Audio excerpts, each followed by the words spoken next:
Welcome to the Verse Virtual Reading for October. It's amazing. It's October already and the year is almost finished. That's scary. But we're glad to have you. And today we were supposed to have 3 features, but unfortunately we only have 2 today because of Rachel Custer is not feeling well. So we'll have her read another time. Today we have Jessica Purdy and Francesca Bell, and they're going to keep us busy listening to some wonderful poems. So we're going to start with Jessica, and I will introduce her. Jessica Purdy holds an MFA in creative writing from Emerson College. Her poems have appeared in Gone Lawn, Radar, One Art, The Night Heron Barks, Gargoyle, and Sir Vision. Her books Starland and Sleep in a Strange House were both released by Nix's Mate in 2017 and 2018.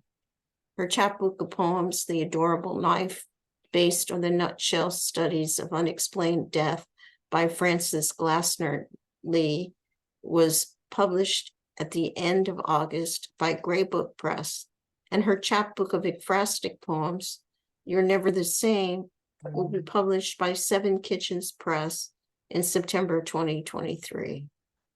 Long Hours was a finalist in Cod Hill Press's Guest Editor Poetry Series contest in 2023. So take it away. Okay, thank you, Robbie. That was a lovely introduction. So I'm going to share my screen because I am going to read from some work that is in this. It's this chapbook that just came out, but I haven't gotten my copies yet. This is just a proof, but there's no imagery in the chapbook itself, so I thought it would be fun in a Zoom meeting to show the artwork that the poems were written on. So, and then I'll read a few from that and then a few from the Nutshell Studies chapbook called The Adorable Knife. So I'm going to share my screen.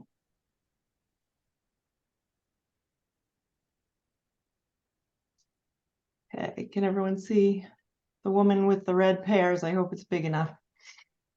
Okay, this one's called Red d'Anjou, and it's after In Equipoise by Teresa Vito. Was it you I saw in my dream? It's your profile with black hair turning and your gorgeous eye looking sideways. You were the writer of the greatest love story. The fruit between us was studded with dew, our skin as lush as pear flesh. We read poems in French and laughed together, loving our bodies as we painted them red in the mirrors of mornings. The shadows of our arms crossed over our chests. Our tabled elbows balanced the pose. As children, we loved our legs the way they landed us from trees. Our arms could lift any soft or spiky thing. Our hands could heft the weight of ripening. 5 red pears, the decades of a life.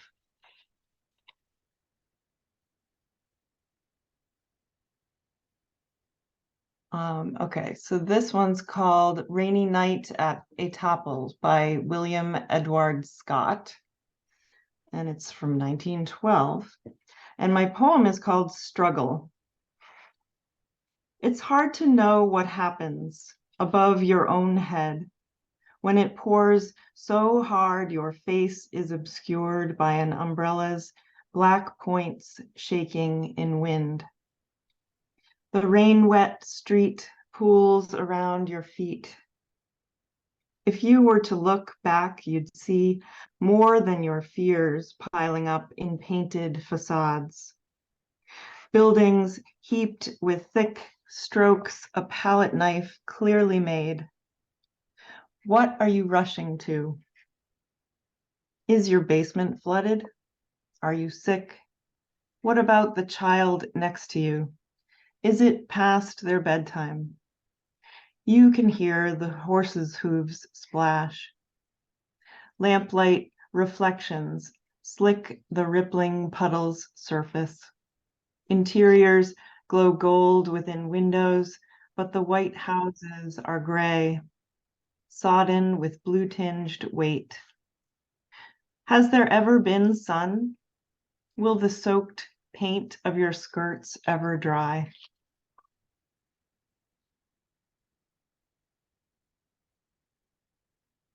I don't care. All right, next is Arca de Noe by Leonora Carrington, the great surrealist painter. My body is, oh, and it's in the sort of a persona of the Noah's Ark. My body is seasick with rot. A few suns burn under my ribs and bubble up to boil out my eyes. I'm half a blown out moon, bone brittle, cratered. How strange to see there's a version of myself over there behind the rock, bent double in selfish grief.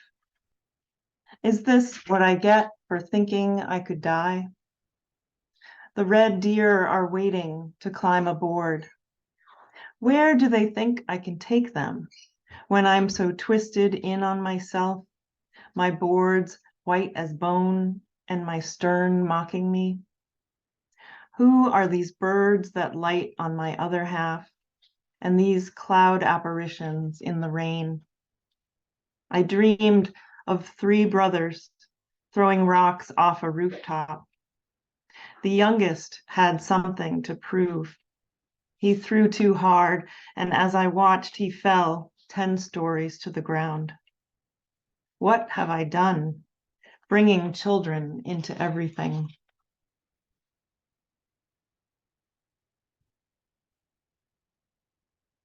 And this is probably the most famous painting that one of them that I've chosen to read tonight, The Twittering Machine by Paul Klee. And it's called After the Twittering Machine by Paul Klee, 1922. Minced words, birds on a wire, like a circus act, a tightrope walk set to the handle of a crank. A mimeograph, the smudged print of a wrist, a bow tie on a stick with 4 legs. A machine that twitters, twittering a word no one could stomach without it coming out shaped like a spear, swallowed like a fist, a fish, the fishing line, touched on by tripods of bird claws.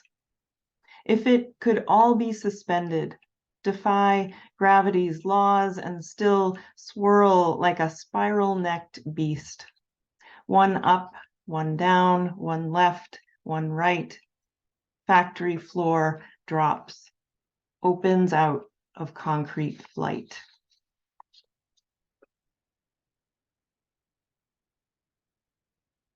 Okay, so those are the ones I'm reading from the ekphrastic book, and then so this is the Adorable Knife, and it's the poems based on the Nutshell Studies of Unexplained Death by Frances Glessner Lee. These poems explore the consequences of crime within relationships and how women have always been in danger. Excuse me, Jessica, do you Yeah. want to stop sharing your screen? I'm gonna keep showing. Okay. Thanks. So I'm obsessed with the nutshells enough to have seen them when they were exhibited at the Renwick Gallery in Washington, D.C. And I'm wearing a t-shirt that I got there.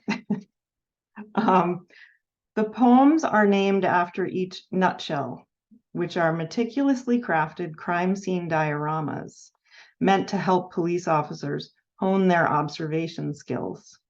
It's my intention to honor Francis Glessner Lee's own attention to detail in crafting these, as well as to imagine possible solutions by giving voice to the stories told in the crime scenes. In some of the poems, the speaker is the victim, and in some, the speaker could be the perpetrator. In still others, it is the poet's voice speaking. So, let me phone somewhere else. Okay. So this is called Living Room.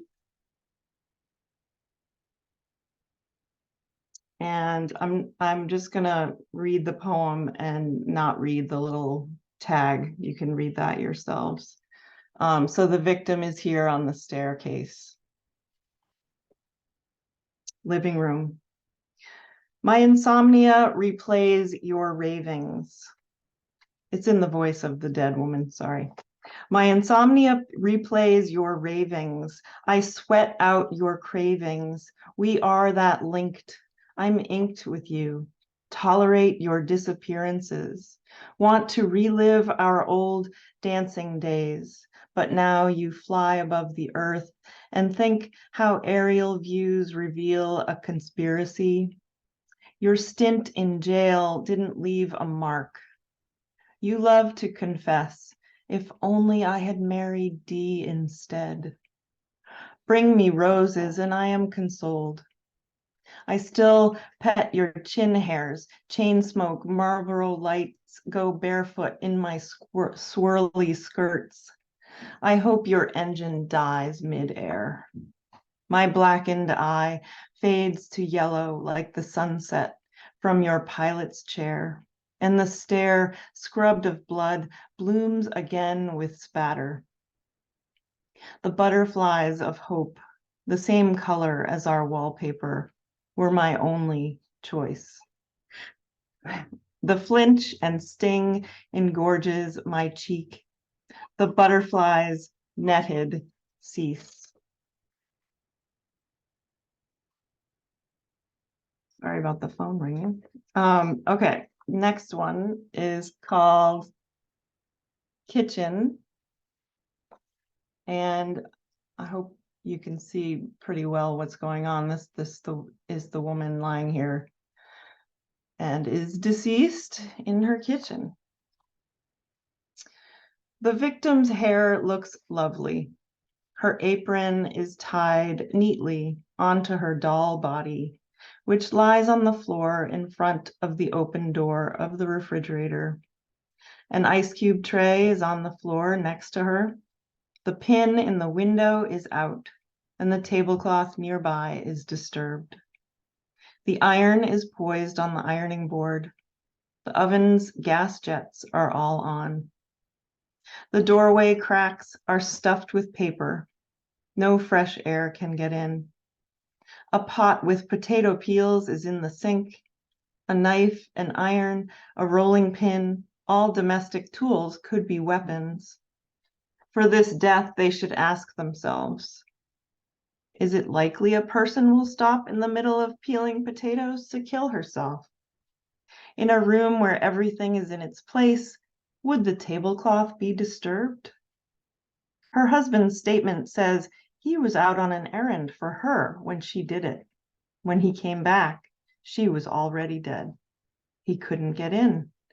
She had been making a pie.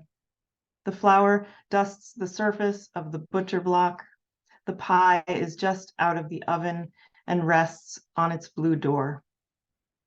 I imagine the woman considered how the pie would taste to him, mixed with such flavor.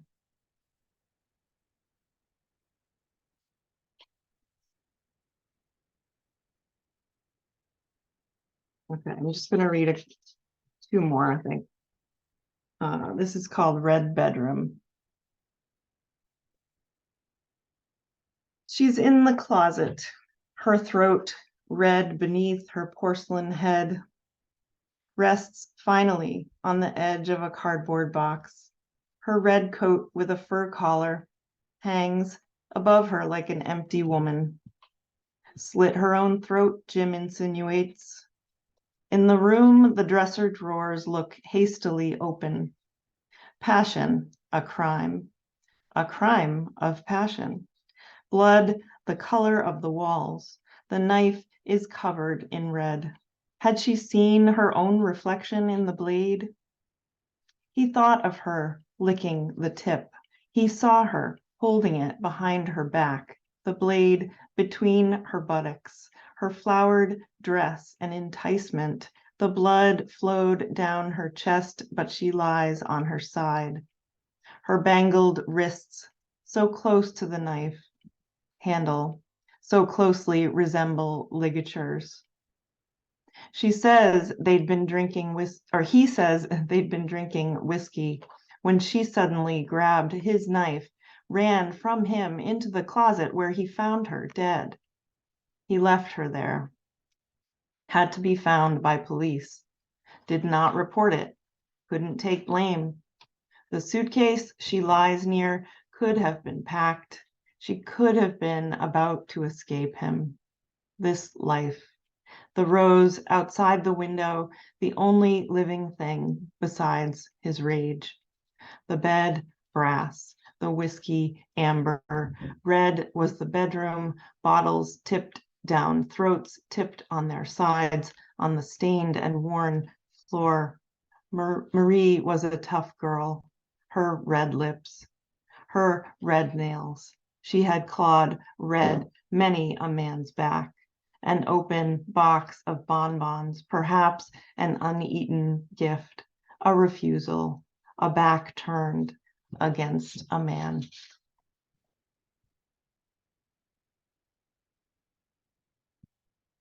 All right, and then I'll read this one more. Unpapered bedroom. When you're a Jane Doe, you don't have to be married. You can leave your kids and go to a rooming house. You can be just like the room where you're found dead. When you're anonymous, you can wear high heels, take them off, drink gin with a fatal dose of pills. You can look so peaceful, mistaken for asleep, snug under a blanket neatly folded. When you are an unpapered room, the floor is scuffed from too many entries. The calendar hasn't been changed in 5 years. Stark lighting, white bed frame, grimy fingerprints, red trunk. Press your lips, a kind of kiss against the pillowcase under the hands of a married man who told witnesses you were his wife. When you're a married man, you can take away life. Thank you very much for listening. I'll stop sharing. Thank you. That was absorbing. Very original project. I'm sure people have questions after the reading is finished. Okay. Okay, let me get all right. Francesca Bell is the author of Bright Stain, a finalist for the Washington State Book Award and the Julie Suk Award, and What Small Sound, the translator of Max Sessner's Whoever Drowned Here, all from Red Hen Press. Her work appears in Now, New England Review, North American Review, Mid-American Review, and Rattle. She's the poet laureate of Marin County. Thank you. There you go. Here I am. Wow, those were incredible poems, Jessica, and I didn't know about the Nutshell Project, so I'm really excited to research that. So thank you, Robbie, for inviting me, and thank you all for coming out. I'm going to start with a couple of poems from my latest book, What Small Sound, and then I'm going to move on and read some poems from the book that I translated, which just came out last month. I'm going to just read a couple of poems about things from my youth. 2 stories. In the dream, mother, we live in 2 stories near a field parched white. And you know the field will come alive with fire, and fire will flicker to our house and consume it completely. Yet you say I may not go up the stairs and bring out my boxes of poems, or carry my cat with gold eyes from the treacherous rooms. You refuse to help me carry my books, or pictures of me at every age, or the painting of the red-haired girl praying. I run fast as I can to each house, begging for someone to help me save what I have saved of the years of my life, but no one moves fast enough. So I come to stand with you, Mother, and watch as our house lights up, a blaze dancing through every room. I must stand there knowing each green plant I have watered folds in on itself, and my face in the photograph of my 4th birthday blisters and weeps down the page. I must listen and clearly hear my own voice, my poems hissing in the flames. I should have clarified that was a dream I had when I was young. And my mother's house actually did burn down when she was young, and I think that led to that dream. The sound when the held note ceases. Tonight I contemplate, 30 years late, his dark head cradled in my lap.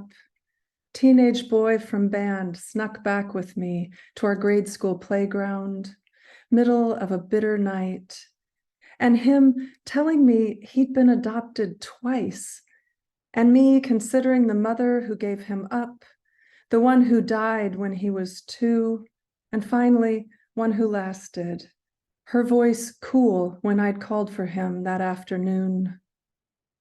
We sat cross-legged in the cold as he pulled open the heavy doors of my coat and made quick work of my buttons, solving easily the puzzle of the front clasp on my bra. He sighed to see my breasts spring free, pale and rising in the frigid air, then leaned across my lap and settled in, my arms around him, his body stretched upon the frozen ground. His lips grazed one nipple before enveloping it, as I'd watched him hold each woodwind he prepared to play. When he began to suck, his eyes slid shut, one hand slack above my heart. Other mouths had touched me there, but none ever pulled this sweetness up. It welled in me like sorrow or satiety, like tears one almost weeps. So far beyond desire, I nursed him in the moonlit schoolyard and felt a hollowing hunger I couldn't name, a wistful, tender longing even 30 years would fail to slake. I held him, rocking a little as we fell through the ravenous, murmuring dark of our separate aches. I am relatively fluent in German, and I finally got up my nerve to start translating. And it took me a while, but I finally happened upon a German poet named Max Sessner. And this is a book of his work that I translated. It's a new and selected. And he's, how old is he? I think he's about 65 now. And I've been working on his poems for several years. And I'm so excited to share some with you tonight. At night, nothing seems right here. The wind whips branches against the window as if it wants to chase away the house, a ghost house all along, with tchotchkes, silence, and old parents. The furnishings tell each other jokes about the old man whose hair grows thinner and thinner, a sky without stars. 4 times he pisses at night, 4 times down the stairs, and 4 times up into the petrified bed, his wheezing breath is like a fox out of a fairy tale by the brothers Grimm that snuffles through the dark rooms in order to reach the end of the fairy tale, from where it's no longer far up to the trees.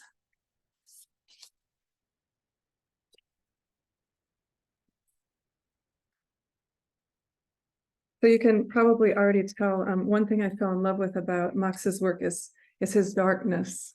And here's another poem tinged with darkness. And the title is the first line. August evening, and chlorine scent from my shirt from the swimming pool. The ants are there, smiling, slipping me small change. And what do you want to be someday, they ask. The spirit, I say, of a boy who drowned last year while swimming. His bicycle still stood in winter in front of the pool. Oh, they sigh, and one scuttles to the bathroom. No one budges until finally there's a flush. Max Essner apparently loves dogs. Well, I know he loves dogs because I know him pretty well by now.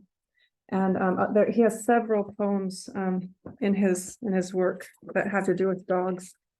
And this is one of the dog poems. Man with Dog. When she left him, he bought himself a dog, the coat brown and white, a pretty animal. I saw them often in the fields behind the freeway. He quiet, the dog playful and yappy, always bringing pieces of wood that he had to throw in a high arc. The people say he must have moved away one day and no one realized it. But I've a notion that one time, instead of a stick, the dog brought the whole forest, and then into it, they both disappeared. And there you can really begin to see his way with, I guess, magical realism. He says he does not write anything that is even vaguely surreal, that he just sees the world more clearly than the rest of us. In the cafe, for Joe. This dog, how he looks at me as if we must have known each other. I pay and we chat a little longer. Once we were like brothers, he says, and lays his paw on my knee. That was long ago, and if you don't remember anymore, I can understand. But I still see everything before me as if it were yesterday. The old hick town, and us forever young.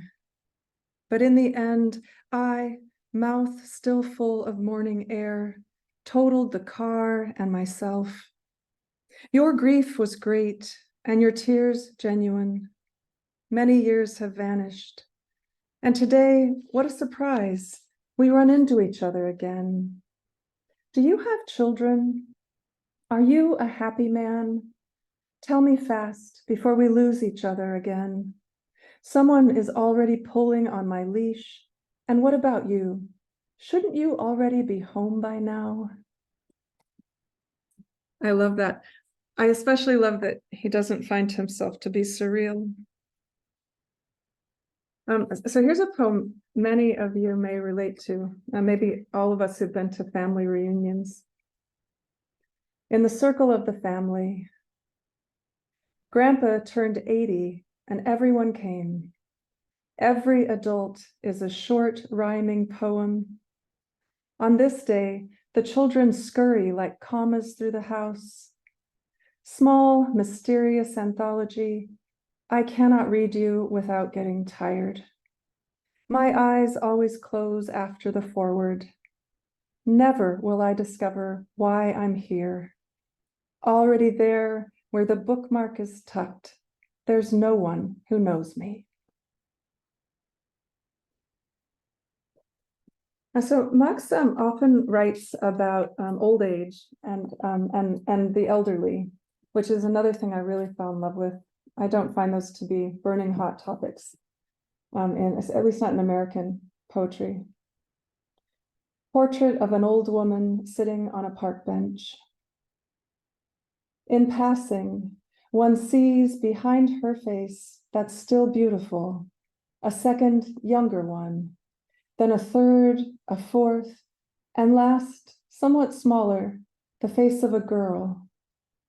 And if a lover long since lost kissed her now, passing as I did by chance, her first face would open up, and all the others would fall between her feet like coins from a purse into the gravel.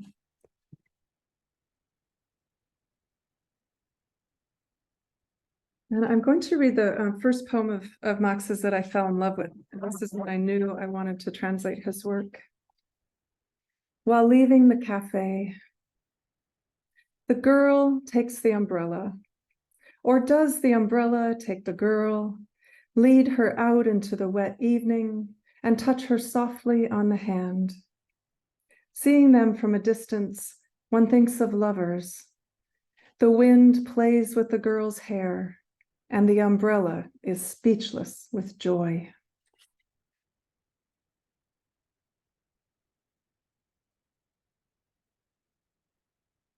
A landscape. In the not too distant future, I will be old. I have seen it coming, yes, a train approaching. You stand on the railway embankment, throw your arms in the air, as if you want to wave to a friendly face behind the windows. But everything goes much too fast. The train is gone before you know it, and you stay behind in a dull place. It is completely still. No bird that takes flight, not a waft of air, as if you're standing on a rug that begins to roll up from its edges. You're tempted to hop or to hide yourself behind a bush, but there isn't one. So you stand still and think a little about God. It is like before, only different. And I'm going to close with just one last poem. There's not really anything to say to this one. Flowers. A sandy path up to the nursery, and the quiet scent of the plants. Someone is binding flowers into a bouquet. It's the one for my mother that I'm to pick up.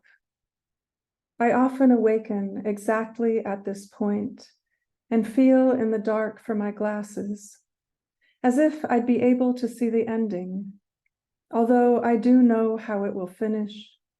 No closing credits, no music, just a boy with a bouquet of flowers who runs through my sleep as if running through a labyrinth, always following the smell of the flowers as the only clue.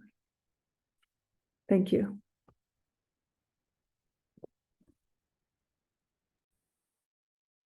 That was just beautiful. Thank you so much for the two features, for the beautiful and very different work we had from both of them.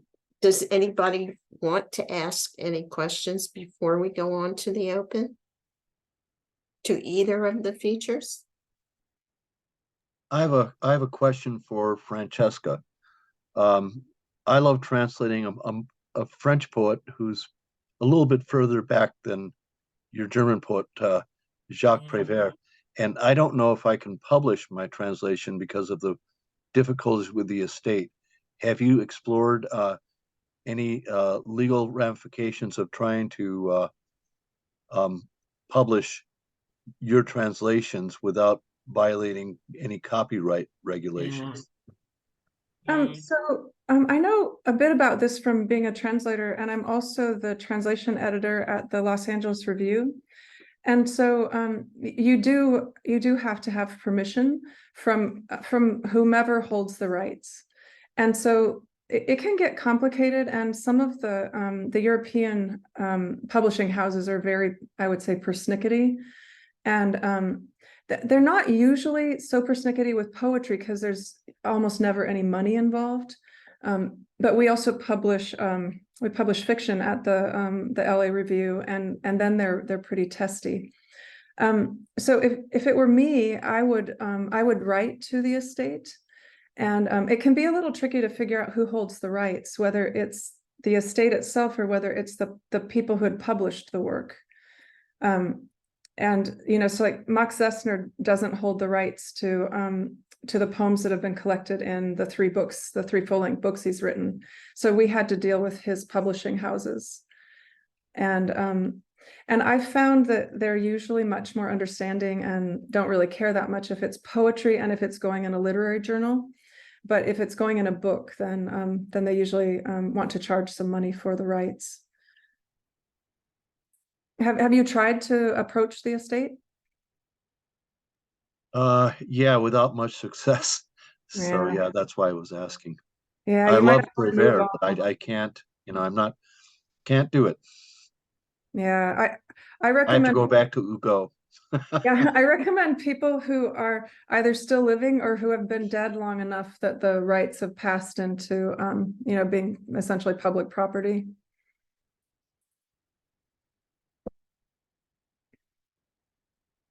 I think the same goes for ekphrastics. Mhm. The only difference is that to get people to publish the poem with the image is very hard Yeah. in most cases.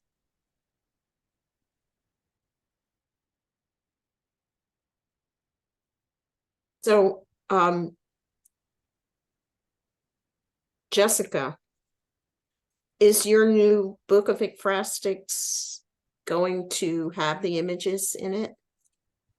Nope, it does not have the images in it. It's just poetry. How are But you dealing with that? Are you going to have a website on the side, or?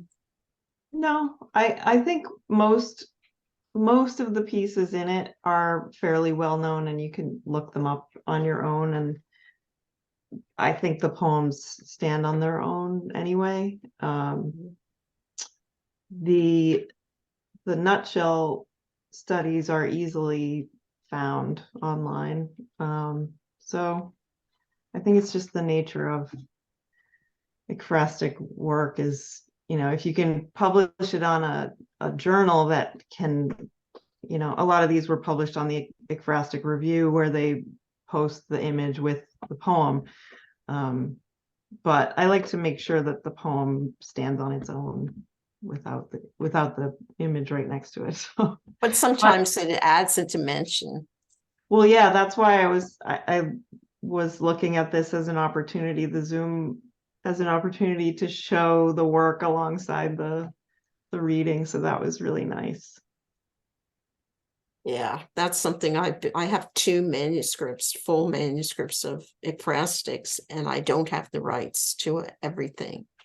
I have the rights to a relatively few poems. Some I think gain a lot. So it's difficult. Yeah. But thank you. Both wonderful readers. Anybody else have any questions for either one of them?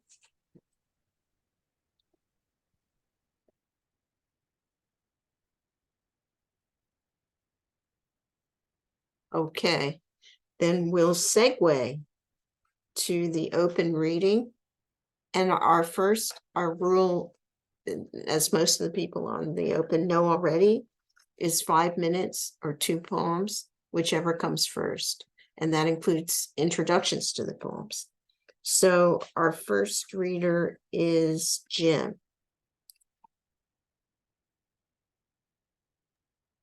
You mean like Jim, me? Yes, you.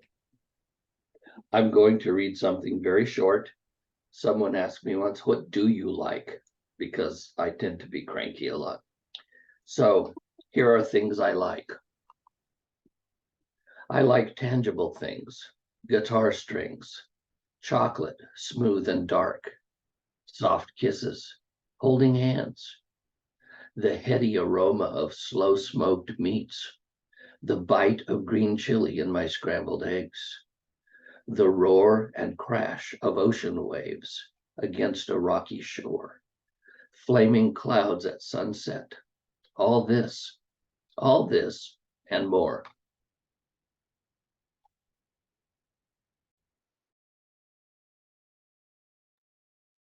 Anything else for us today? No, that's all. Okay, well, your voice is coming back a little bit. That's a good thing. Back and forth, yeah. Yeah. So Rose, you're next. Okay. Hang on. The first one is from my country where I live, Peru. And in Peru, especially in the rainforest, they're trying hard to accommodate tourists. The kids are beginning to learn English, and they have little restaurants, and they try their best, and it's very often still a world of its own. Anyway, this poem is about a place in the rainforest. And the title is from a poster that they nailed to a tree. Let's do of our world a better place to live, said the poster nailed to the renaco. Now trees from which gremlins spring and assorted sprites. Renacos, the cloud catchers, knitting moisture blankets from passing mists. Airy epiphytes nest in their twisted embraces. Rupa Rupa, the highland jungle, the eyebrow of the rainforest, dark, deceptive, keeping confidences. Life forced from rock with the help of hundreds of searching limbs that crack stone, probing for subterranean water pockets. Renaco, symbol of the Amazonian peoples whose own roots penetrate into inner earth in their search for their reality. On this soil, infused with their ancestors' legacy, they built their hesitance to days. We suggest, don't spit on the floor, don't stain the walls, don't break the furniture. Faithfully yours, the administration. And I would have read another one, but my voice has to be turned off. Well, it seems to be going around. I'm sorry you're not feeling well.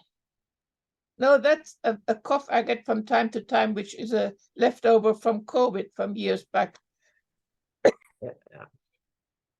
Penelope, would you like to step in?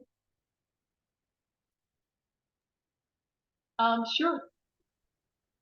I wasn't sure if I was going to be reading, but so I'll read a new poem. It's kind of in response to Francesca and the poems about being old or approaching old age in your case.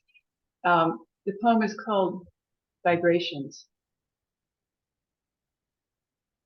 I am the old lady who sits on her balcony and peers through the slats, sipping cappuccino, listening to two men chatting on the street below. They are invisible to me beyond the olive tree. How I love her, the olive stretching up silvery green leaves, as much my friend as the orb weaver, who overnight expanded her domain and vibrates in the wind. And then I'll read one that was published in Verse Virtual. Metamorphose. Don't abandon the day just yet. Don't give up the chance that something may manifest, may metamorphose. Life spills through this garden. Life buzzes and sings in unfamiliar voices. The ant wandering the wide wooden chair arm has purpose. The Stellar's jays squawking high up in the thick white flowered hawthorn tree know what they're on about. The white-crowned sparrow popping underneath apricot-colored azalea blooms doesn't wonder why she's here. Asparagus pushes up outside the raised planter box, grows 2 feet tall before it knows it, before you notice. Harvest the sweet flesh meant for you. Listening.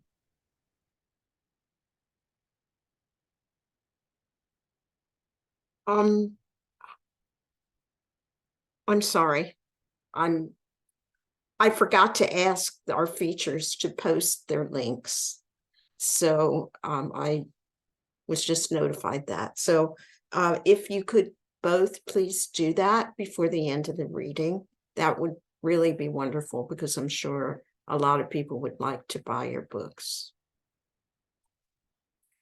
Thanks, Penelope. Your sound is a little wonky. Oh, well, okay. Dick, it's your turn to read.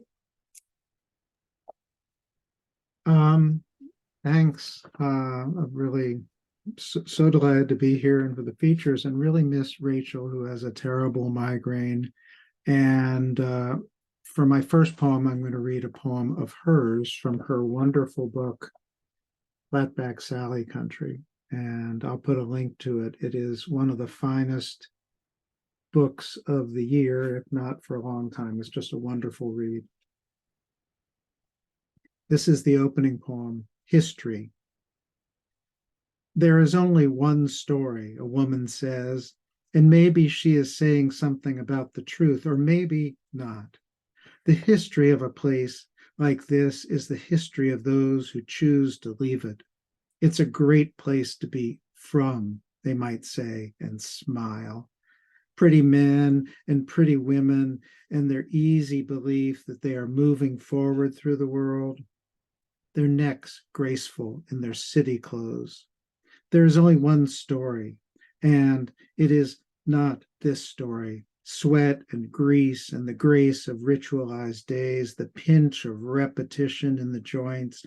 The world would be forgiven for believing the best of this land is the dust that a hand knocks from old boots. Maybe there is something of the truth to what she says, like there is only one way to live in a place one cannot leave, and that's to love it. Take the raw animal of its days by the throat and throttle the one story from its jaws. Or maybe not. There's only one way to live in a place where everybody believes no one lives.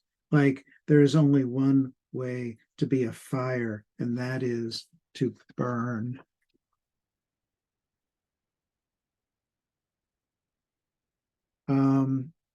And this poem I'm about to read does have some violent images in it. An ancient coin that has no sides. The epigraph is from Wendell Berry. There are no unsacred places. There are only sacred places and desecrated places. Today, grief is a stepchild of silence who weeps for the butchery of my fellow Jews.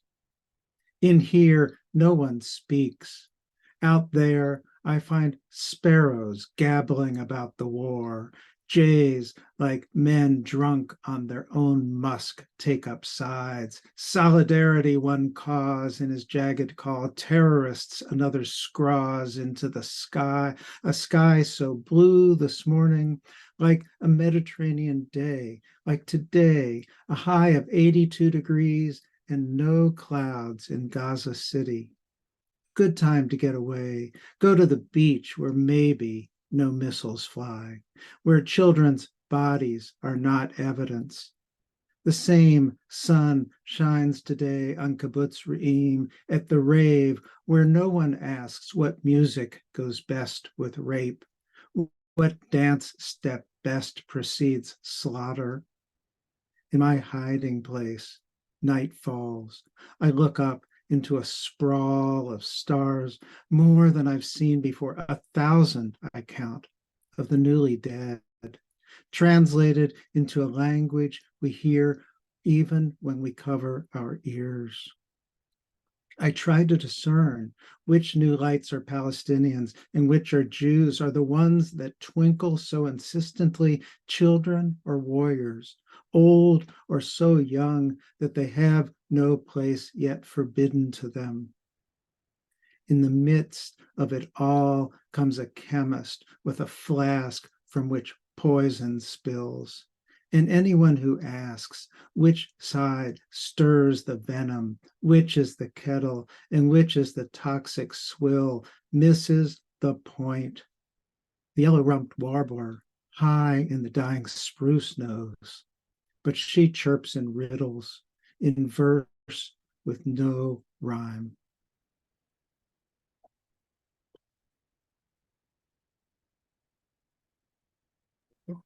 That's an Thank you. that's an amazing one. Thank you. Quick Thank you. response.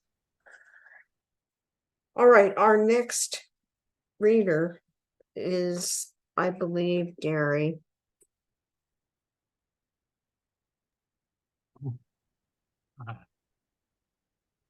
Powerful, Nick. I'm almost unable to read. I live in Georgia, and Georgia is the largest chicken product producing state in the nation. It's also a state that's crisscrossed by 2-lane highways. And you'll see why this is relevant in a minute. So this poem is called Chicken Truck. It's 10:37, July 29th. The thermometer about to shatter, now 98. The heat index, too abstract to grasp on this oven rack of a day. I'm driving 2-lane Georgia 106, occasionally reaching 45 miles per hour, because I'm stuck behind a chicken truck, 32 rows of cages stacked 8 deep. The white feathered broilers lay like gobs of hot mayo tossed onto the rusted cage bottoms. If my wife were here, I would bet on which bird will next submerge in the wave of frustration and snap peck its neighbor. In ammonia cologne trails the truck. It's strong enough to unearth the dead, then rebury them in a single swoosh. But this is a when life gives you lemons moment, and it's impossible to pass. Visibility choppy and curled back upon itself. Some birds have shat themselves, having lost all avian esteem. And although bird-brained is an insult, somehow they wear an expression that says, we know where we're headed. I hate factory chicken, but it's cheap protein. So I buy free-range birds, though my veterinarian daughter says the term lacks legal substance. At least their cage doors must be open. Making lemonade, I fall back 100 feet, just beyond the last brown gyre of stench, and think about the shower awaiting at my destination.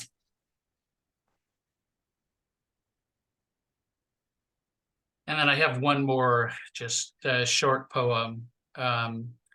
This is called Bare Bones.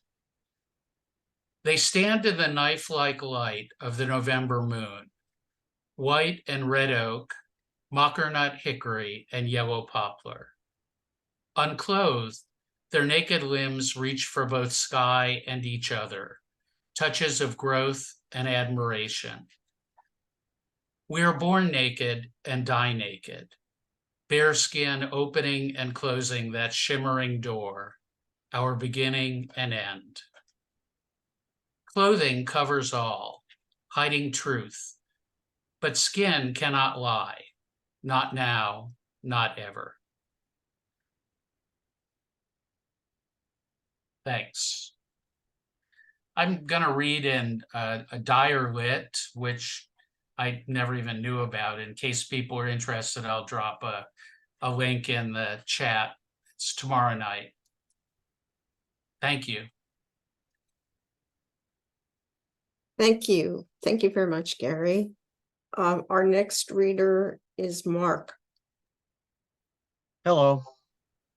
I'm going to read 2 poems from my novel, A Dream Once Dreamed, that Francesca takes place in San Francisco, so he likes books, and follows events after the Be-In in 1967. And the first, if you see it here, it's written in the style of Mark McClurth. You know who he is? I am the voice of your consciousness. I know who I am and hold no one before me. Rainbow candelabras squeak from the ceiling. The living room runs away. The den recoils. On the TV, Walter Cronkite chronicles the insanity of war. Bring peace to the world. Show the old bastards where they failed. Make love to many gods and goddesses. Send the generals packing. Let your consciousness flow. Amber, honey goblets. No time forgotten. A moment. And I went back and reread the second one, and I'm like everyone else, I'm pretty devastated about what's going on in Israel. And this is actually a requiem that a son was writing 20 years after his father died. And it's the first time he visited his father's grave. And this is a short poem. Really doesn't have a title, but it's from my novel.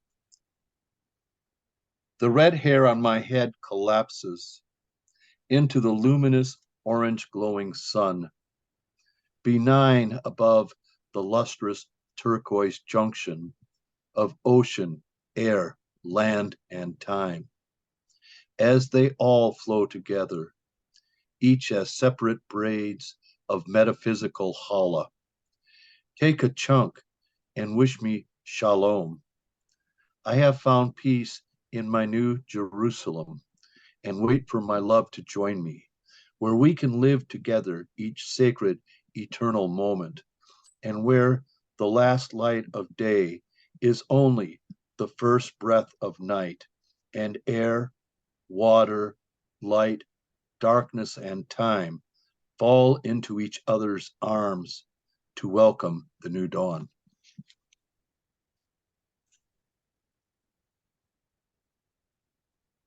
Suzanne, I think it's Suzanne who is on the list, not Susanna. Do you mean me or do you mean the other? I'm not sure which of the, I think it's you.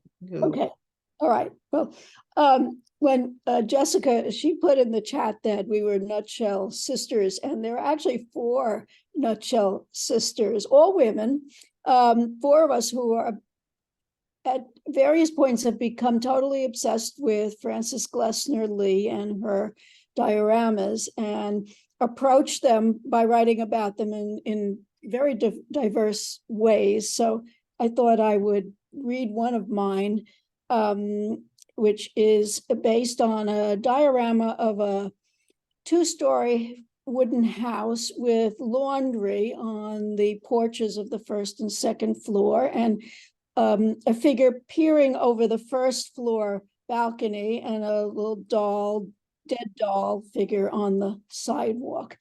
So mine came out in a chapbook called Body Falling Sunday Morning, the title of which came from this particular poem, and then later was the central section of my full-length book, Dead Shark on the N Train, which came out 2 months after the pandemic started. So this is Small Caliber. I gave them different titles than her titles. Where are you going with a 22 in your hand, showing off your Second Amendment, shooting off your mouth, shooting her struck dumb in the chest, struck dumb boy? He struck her shooting upward from the street, anonymous shot. She on a chair, still in her apron and hairnet, hanging the weekly wash on the 2-story porch, body falling, Sunday morning, husband drunk and cantankerous. He could have done it, loose with his hands. He too owns a 22 and a swagger. Thank you. Thank you so much, Susanna. It's interesting that you both chose to write about this. I can see why. She's a fascinating one, very interesting woman for her time. When were those made? It was in the 45 to the 50s. I think she died in 62, I think. So in less than 20 years, she had made 20 dioramas. One of them is lost and another one is not with the 18, but there's an 18 that are housed in Maryland at the Baltimore Police Department. Wow. Yeah. That's pretty fascinating. And she wasn't a novelist or anything or a filmmaker or... No, she was a wealthy woman who wasn't really allowed to go to school, to go to college, and always wanted to, and ended up being this force at Harvard when she decided to start teaching police how to observe better. She's like Professor T, if you've ever watched that. I Have a don't look know. at that series on PBS. Oh, okay, I will. There was a CSI, one of the CSI episodes when that was on TV was based upon one of her dioramas. Fascinating. I don't know how I missed that. I'll have to look. Okay, Margaret. Margaret, you never hear me when I call your name. You always want to read and you never answer me. Can you unmute yourself? Okay. Neil?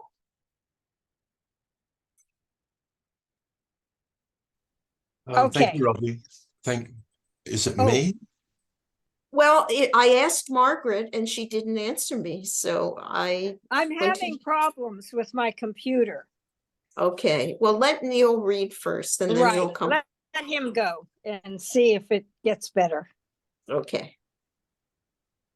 I'll read a poem from my book Rock Dreaming, and it's called Kyle, and it's for all abused and neglected children.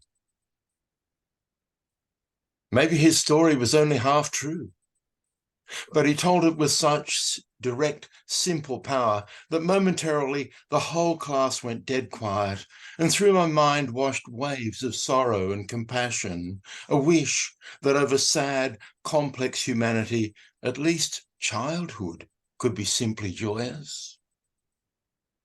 I punched me mum, so I had to bolt. I hid all day in a tree. I could hear him calling me. No way I was coming down.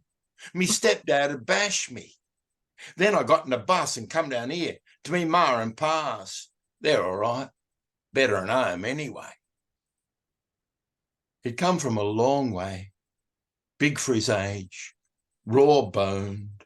A guileless, strange kind of innocent, always in conflict with older boys. They'd veer to bump him in the corridors. He'd mouth off at them, defiant. He was only 12. Some years later, I passed him in the street. For a moment, I didn't recognize him. All that child's health had disappeared. He was thin, very thin.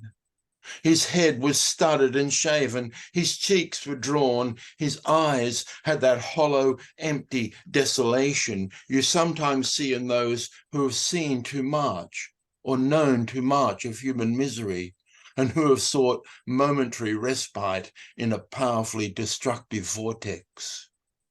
He was, I would guess, 15. Finally, I read about him in the local paper. A tide passed over me, anguish for loss and waste for impotent helplessness, for the misery of some children's lives, for the blight that perpetuates abuse, for those trapped in their individual torment. He'd killed a man, a pedophile, and his dealer. Late one night, he knocked on the door of a house in a quiet, sleeping street.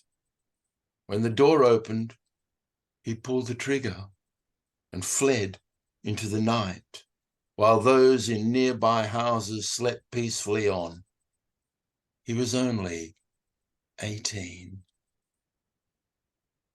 I thought then of that quiet street, of separate lives, of sleeping comfortably in our separate houses and our separate beds, whilst young lives in an agony of abandonment flee headlong into the dark.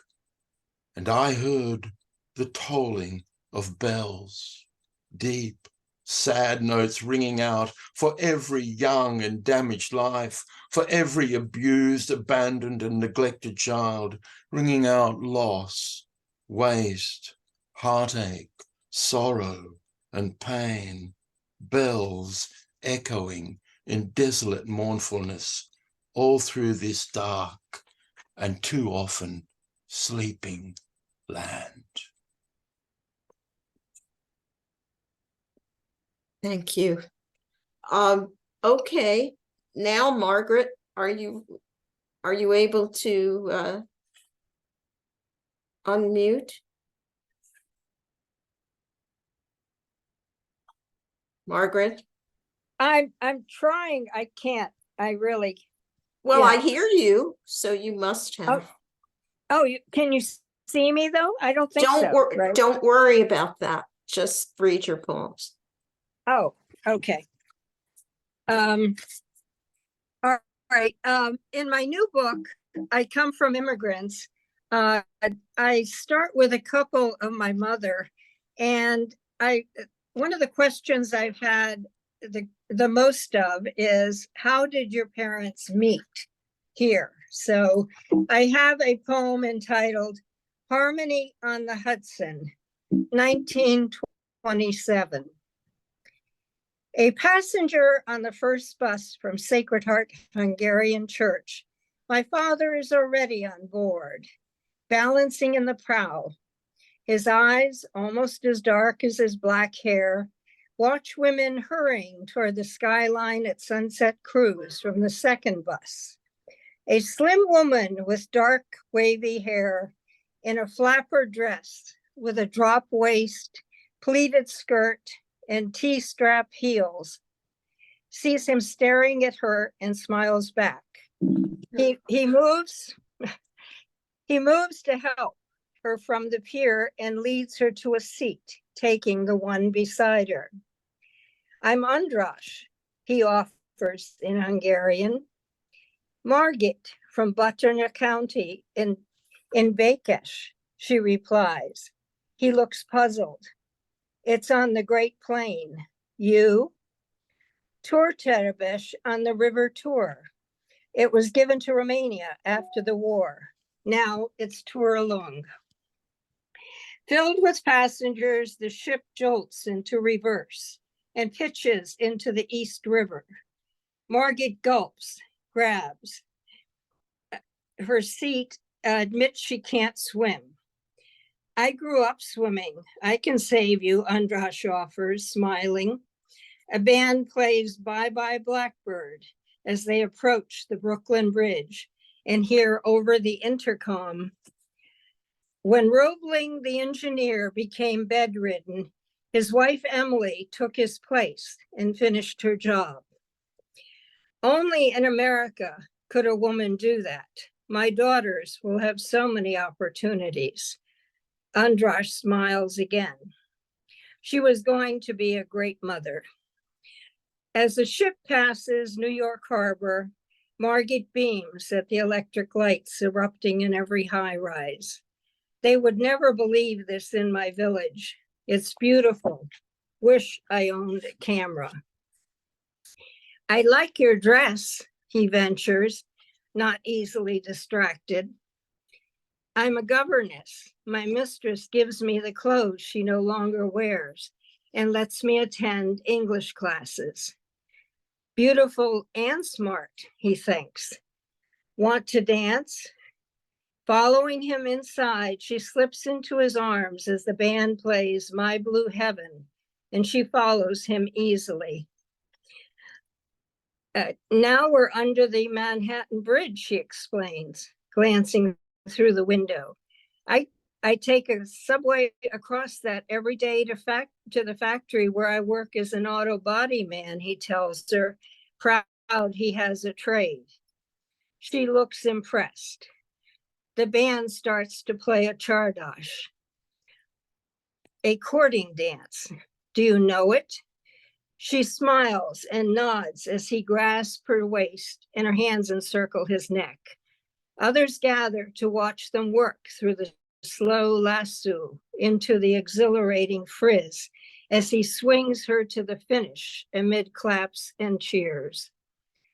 Panting, he leads her to a table by a window as a waiter brings 2 glasses of wine and a plate of hot hors d'oeuvres. They approach the Hudson River and glimpse the Statue of Liberty, shining green in the spotlights as the intercom instructs. Notice Lady Liberty and her torch with a flame of gold. Bertoldi used his mother's features to shape her face. I cried when I saw her from the deck of the ship 3 years ago, Margit tells him. My mother sent for me, but she died before I arrived. A man taps Andras on the shoulder. Time. I'll be back, he promises, patting her hand. He climbs to the stage. As the band breaks into Hungarian tunes, he sings the lyrics, and Margit gasps in surprise. When the set is finished, he rejoins her. My foster father sang in our summer playhouse, but you sing, you dance, and even swim. Andras suddenly finds the courage to tell her a secret few others know. I was married before.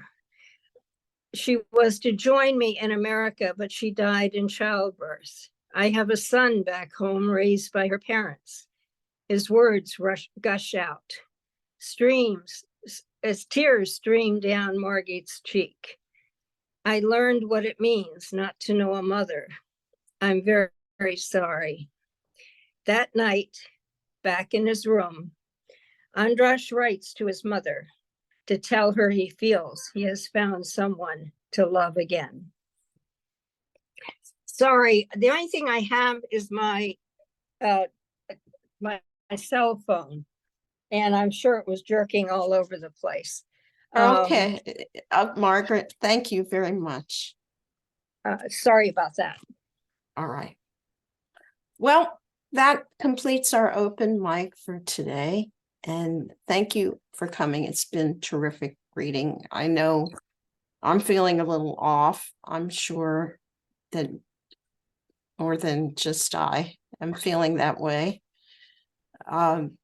Thank you for all coming under the circumstances and being with us. And poetry always helps. At least it helps me. So we'll see you next week when I host Words with You on the 18th, and Betsy Mars is going to be reading at 5 p.m. Pacific time. Thanks a lot. Thank you for convening this and for the features and having the good sense to invite the features, and it was a wonderful reading. Thank you.